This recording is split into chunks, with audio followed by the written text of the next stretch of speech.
Welcome to another episode of Oxygen. Tonight, we're going to dive in to the story of BMF's very own Blue Divinci. Let's get it.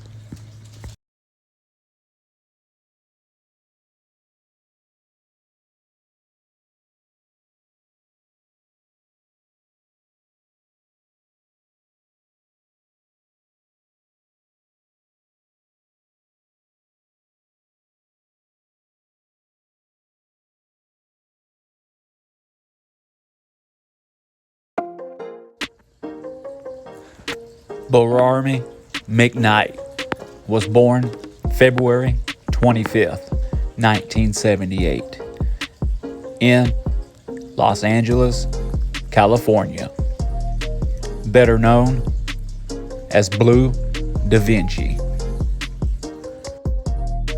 Blue Divinci is a well-known gang member, Crips, from California. So far, all we know is Blue Divinci was raised in Carson, California. The whereabouts regarding his parents are still unknown. Later on, Divinci would move to Atlanta, Georgia, and this is where he would be connected with BMF. We know Blue Divinci moved to Atlanta, Georgia. This was after him being commissioned by Demetrius Flannery, which we all know, Big Meech. Big Meech, who was the head of the Black Mafia family. During this time, Big Meech convinced and authorized Blue Divinci to control the BMF Entertainment, which was established as a front for the organization for selling illegal drugs and money laundering. Divinci was raised in the hip-hop scene coming out of Carson, California. Divinci was mainly influenced by artists like Mac Dre and Raz Kass. He commenced his professional hip-hop career as a solo artist of BMF Entertainment, which was then promoting, which we all know as Fabulous, John David Jackson, and another Atlanta hip-hop star, J. Wayne Jenkins, as we all know, Young Jeezy. Blue Divinci was a big part of BMF, which not many know there were two sides of BMF. There was the BMF that started in Detroit, which was trafficking drugs and laundering money. The other side was BMF Entertainment. This was the plan to legitimize BMF and for them to be a legal company and eventually walk away from selling drugs. So Blue Divinci's main goal was to promote BMF Entertainment, which him being the only artist signed to the label, he was set out to find other talent within the Atlanta area, which we all know Fabulous was one of the rap stars that they promoted big time. He never signed to BMF, but he was there to help them get their name out. During this time, Divinci thought it was a good idea to get the BMF Entertainment name out there. So what they did, they went out and bought billboards all through Atlanta and blasted BMF everywhere. They would show up at nightclubs, strip clubs, and buy the whole scene out.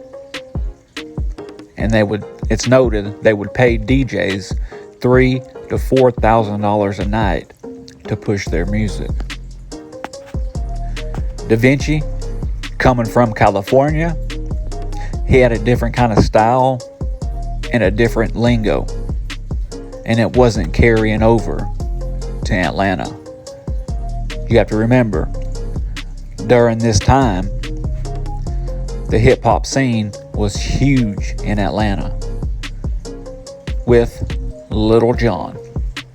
And you all know early Atlanta hip-hop was run by Little John, Jazzy Faye, all through early 2000s. Divinci put out a few albums, but they did not catch fire because people did not understand the lingo and what he was trying to do, and it didn't help. He was from the west side, or the west coast, being California. So his big plan was to find somebody local that talked like they talked, and the people would translate too. And one night at a strip club, they were sitting in the parking lot waiting for the strippers to come out so they can have an after party. So as they're sitting in the parking lot, they look over and there's a guy that's having car trouble. And who is it? It's Young Jeezy. So they wind up talking, they wind up cutting it up, and they invite him to the after party. And this is when it all started. Young Jeezy was gonna be the new face of BMF. So Big Meech, Blue Divinci poured thousands and thousands of dollars into promoting Young Jeezy, and it was starting to take off. Their plan was to dress him up like a gangbanger from California, but he would rap about things in Atlanta using the Atlanta lingo.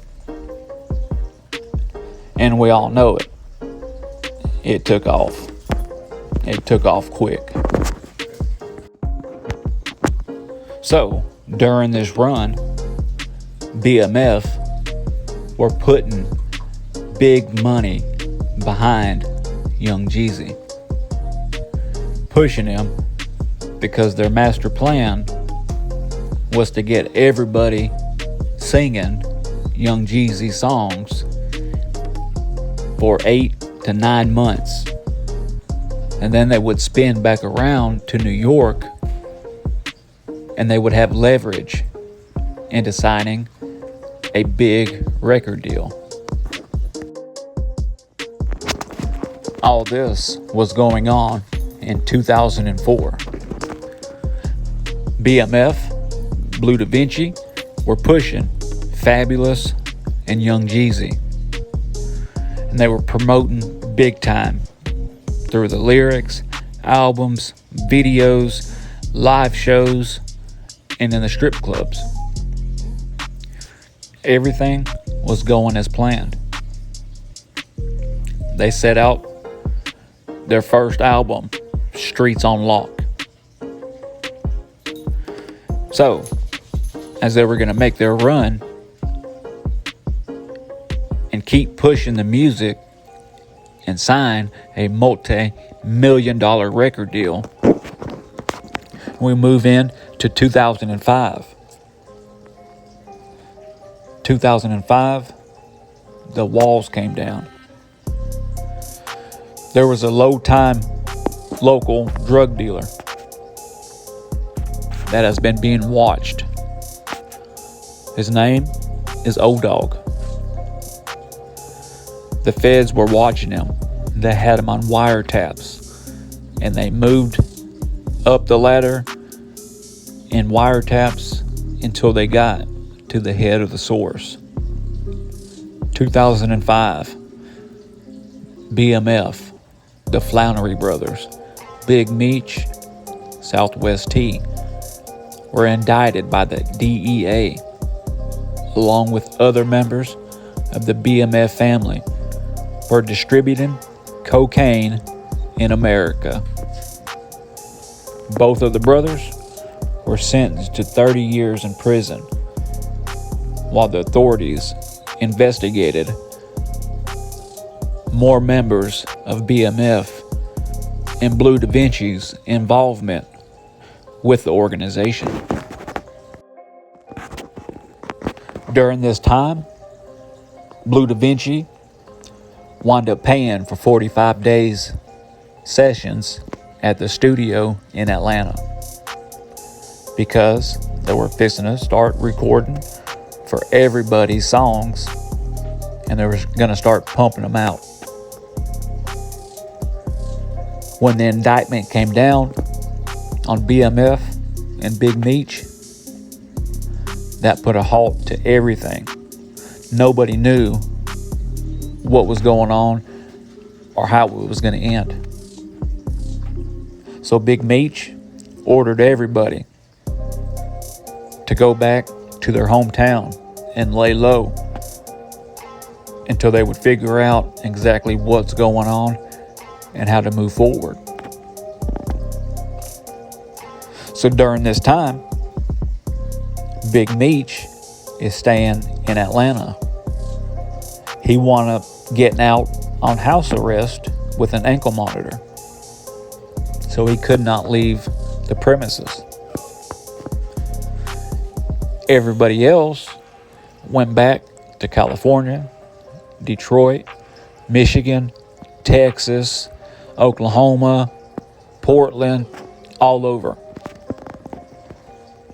And remind you, Big Meech can't leave the house. But it's Big Meech. He still wants to have fun. He still wants to live his life, even though he can't leave. He calls Divinci, which is in California, telling him, you need to get somebody that can bring me my food, my drugs, some girls, etc.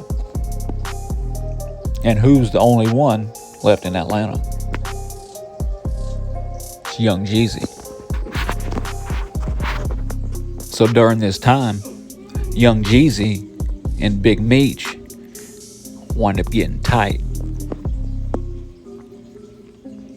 Jeezy's telling Meech, we're recording songs, we're gonna make it, we're gonna sign a record deal, we're gonna make it, we're gonna get out of it. Big Meech doesn't know anything about the record company. He doesn't know anything about the record business. So in his mind, he's all for it, because he's thinking that it's going to be BMF signing the record deals. So Young Jeezy's at the studio. Def Jam and Puffy wind up being in the studio, hearing the music, seeing Jeezy, meeting Jeezy. They offer him a record deal. What's Jeezy do? He signs the record deal for $750,000. So, after he signs his record deal, he tells Big Meech, hey, we did it. We made it. I signed the deal. Big Meech was excited. Hey, have you told Blue? You need to let Blue know, because Blue was in charge of BMF Entertainment. Young Jeezy calls Blue and tells him, hey, we did it. We did it. I signed the deal. Puffy and Def Jam, I signed the deal. There's silence. Blue Divinci says, you did what? You signed what? What you did? You signed with who? Blue Divinci was pissed because he knew that him, Big Meech, and BMF got left out. And he signed for $750,000, which in Blue's eyes was a waste because he knew what the plan was, and once it reached its heights like it did, it would have been a multi-million-dollar deal, which would have put BMF in the big house with all the record executives. This means they could walk away from the drug game. Everything was in play, and it would have worked. After this, Divinci didn't want shit to do with Jeezy because he stated that was a sucker move, what he did. But Divinci's in California. Big Meech is in Atlanta. Jeezy is in Atlanta. So Big Meech is telling him, hey, he's one of the homies. We gotta be cool. Let's make music. Let's do it. So Blue set his anger aside and did it for Big Meech. But he wasn't happy because he knew that the record execs got in his head and told him, you can't sign with BMF. You don't know what's going to happen. They're indicted. They got this hanging over their head. You're going to be involved. You ain't never going to get a record deal. You better sign now. You need to look out for yourself and sign now. And that's what Jeezy did. So, Jeezy has a great career, but it's fabricated. They made it. They dressed him up. He was rapping and singing about the BMF lifestyle because he wasn't singing or talking about none of that before BMF got in the picture. As this time, Gucci Mane is on the rise. And Gucci Mane has always been around with BMF, but he was never in BMF. As they would say it, Gucci Mane was a part-time jack boy, a part-time hustler, and a part-time rapper. Big Meech stated that it wouldn't be a good look if a well-known jack boy is being associated with us. That's going to give us a bad name. So he never became part of BMF. But he was one of the homies. So at this time, they decide they're going to do a song together. Young Jeezy, Gucci Mane, and Divinci. And what song was it? So Icy. Blue wound up hearing the song and thought, I just need to buy that song for my album and it be me and Gucci Mane, but it'd be my song. Gucci Mane was down, but he wanted $100,000 for the track. And when he told Big Meech looked at him like he was crazy. $100,000 for some stupid ass song, which we all know that song did numbers, and it was a hit. It was well worth $100,000. But it's easy to say now that we know what it did. So, Big Meech telling Gucci Mane, nah, we ain't paying $100,000 for no stupid ass song. Gucci kind of felt the way because he was independent. He was out here doing it on his own, from the ground up, grinding. And here you have young Jeezy, that's counterfeit, with a machine behind him and millions of dollars pushing him to get his clout. So this became friction with young Jeezy and Gucci Mane. And we all know what happened there. Alleged Jeezy, one of his homeboys, friends, partner, whatever you said, they decided they was going to go in and try to rob Gucci. And you've seen the news, you've read the articles. Gucci Mane defended himself, shot and killed the man. Self-defense. This started a war with Gucci Mane and young Jeezy.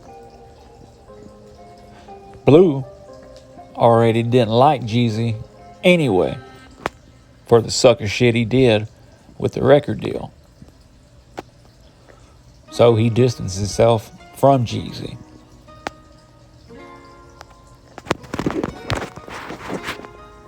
As they're still making music, moving into October 30th of 2008, Blue Divinci was indicted and sentenced to 5 years in federal prison, followed by a 5-year supervised release.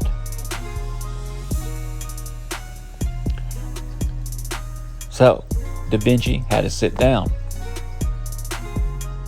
He wound up doing 4 years, 8 months roughly, because he went to drug classes and they cut out 12 months of his time. Divinci claimed that he was not aware of the other side of the BMF business when he first met Big Meech and before his affiliation with the organization, which is true and is not true. He knew what was going on, but he wasn't part of it. He wasn't on the side of selling drugs and laundering money. Even though he's a Crip from LA and he knows what's going on, but he really wasn't part of it. He was actually clean. He was trying to legitimize BMF. Big Meech had him go down, get the license for BMF Entertainment. It's not in Big Meech's name. Bararmi McKnight, known as Blue Divinci, is on paperwork for the business because that was his job, to legitimize a record company and do everything the right way. But the feds didn't buy it, they didn't believe it. So during their investigation, all they could come up with was he was associated with BMF. And that's why he got the 5 years.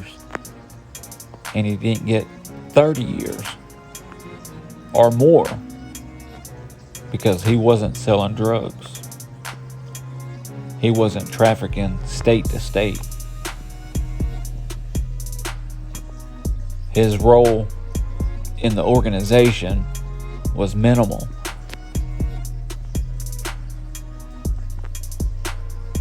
After his release in 2011, Divinci continued to make music, releasing mixtapes, The Divinci Code, Respect the Unexpected, and Angels and Demons. In the following years, he also collaborated with his younger brother, Calico Jones on the BMF tour. He slowly began to revive his music career through his songs like My New Car, Dirty, and Blowin' Indo.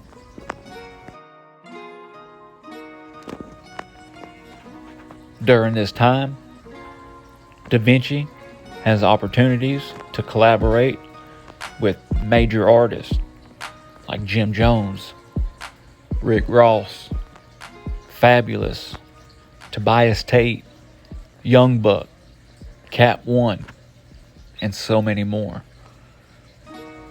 Apart from the music studios, Divinci also delivered performances as an actor in big film sets.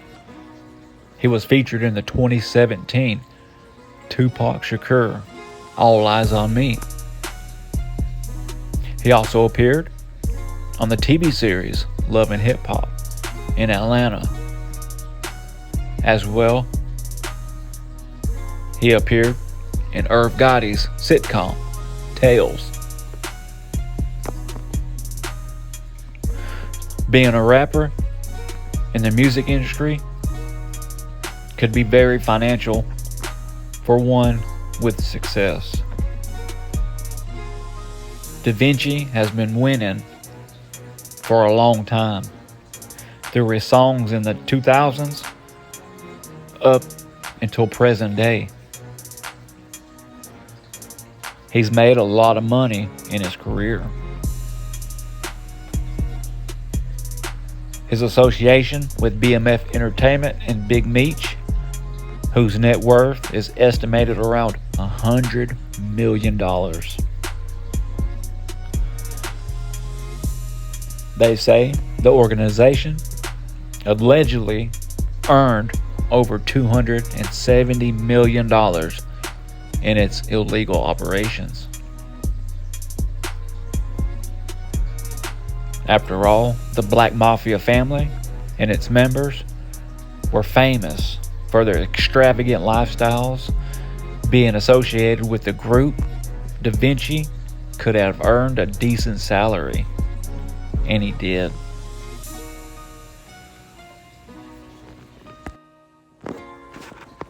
There's been interviews, plenty of them. Vlad TV 2015, where Blue talks about blowing $75,000 in a strip club with his friend, guess who? Drake. So you can just imagine how much Blue was making. As we move in to 2023, Divinci has a child with the Love and Hip Hop Atlanta star, Keely Hill. Although they tried to keep it a secret, her co-stars revealed that the BMF rapper, Blue Divinci, was the baby daddy. Blue's got a son, Xavier McKnight, which you can see him in many photos on his Instagram page. Apart from his youngest son, Xavier, Divinci is also a father of 3 kids. He has 2 sons named Malachi Knight, Brandon McKnight, and blessed with a daughter, Madison McKnight, which you can see their post on Instagram as well. It seems like the notorious rapper has grown into a good dad. Being a father to 4 children, Barami McKnight, Blue Divinci, has turned into a responsible family man who is currently working hard for his children's development and safety. To this day, Divinci is still making music. He's still in the movie scene. And he's still pushing young talent to grow and do better things.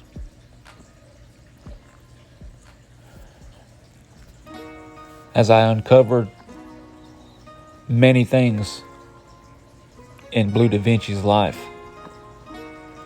I can honestly say it's not how you start, but it's how you finish.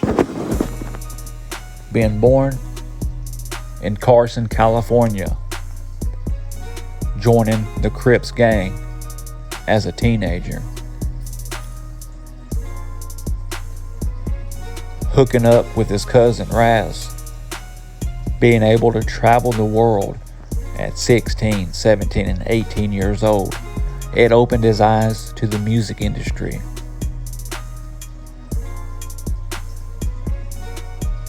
It made his mind think outside of the box.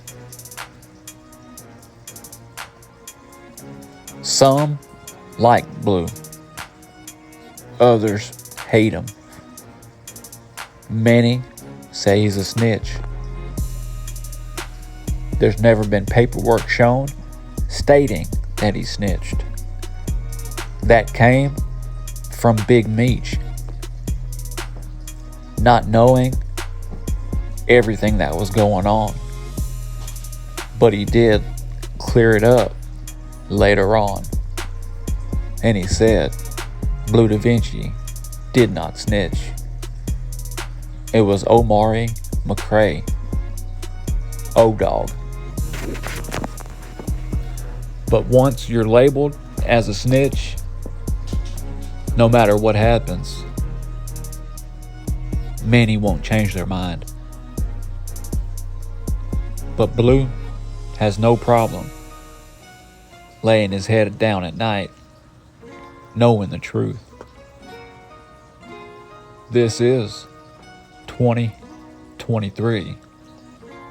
Blue Divinci has got big things going. Atlanta, Georgia. Keep a lookout, because this is not the end. It's only part 2 of Blue Divinci and BMF Entertainment. If you like the video, hit the like button, hit the subscribe, leave me your comments. There's going to be a part 2 and a part 3. We're going to backtrack and tell you a little bit more of the BMF lifestyle. But this part was to introduce BMF's very own Blue Divinci. Until next time, this is Oxygen.